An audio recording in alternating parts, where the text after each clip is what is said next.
সবচেয়ে বড় কনসার্ট 2010 সাল থেকে শুরু করেছে ইসলামী পাঠাগারের সভাপতি, ইকরা পরিবারের সভাপতি, এই যে টকবকের তরুণ যুবক সাইফুল ভাই, সে 10 থেকে শুরু করেছে এখন পর্যন্ত লাগাতার। বাংলাদেশে আমরা যে সমস্ত প্রোগ্রামগুলো করি সবচেয়ে বড় কনসার্ট হচ্ছে গাজীপুরে এই ইকরা পাঠাগারের উদ্যোগে আয়োজিত।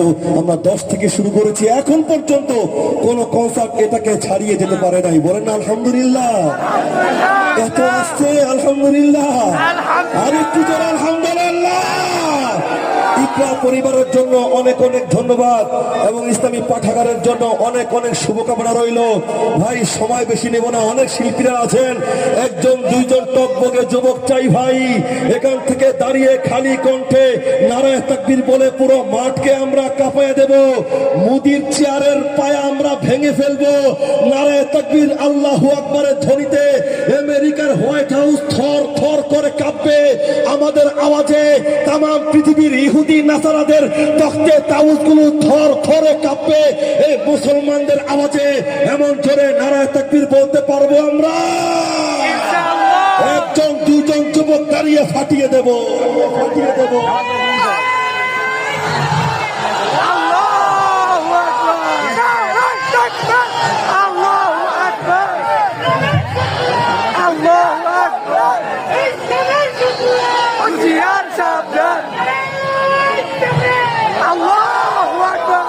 আপনারা বহু তাফালিং করেছেন সদন হারা বেদনা করতে করতে। আয়না ঘরের আসল কাহিনী কেবলমাত্র বের হচ্ছে, ঠিক কিনা জোরে কোন? ওই ফেরাউন আর নমরুদ থেকে, ফেরাউন আর নমরুদ থেকে উনি শিক্ষা করতে পারে নাই। আল্লামা মামুনুল হক কি বলেছেন?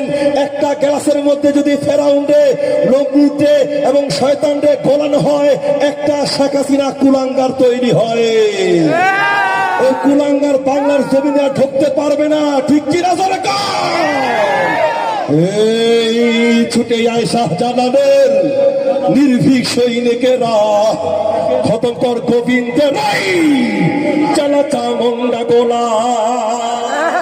ছুটে যায় শাহজালালের নির্ভীক সৈনিকেরা, খতম কর গোবিন্দের চালা চামুন্ডা গোলা। ছুটে যায় শাহজালালের নির্ভীক সৈনিকেরা, খতম কর গোবিন্দের চালা চামুন্ডা গোলা। অলিদের এই ভূমিতে বিপ্লবেরই মশাল জ্বালা, অলিদের এই ভূমিতে বিপ্লবেরই মশাল জ্বালা। ছুটে যায় শাহজালালের নির্ভীক সৈনিকেরা, খতম কর গোবিন্দের চালা চামুন্ডা গোলা।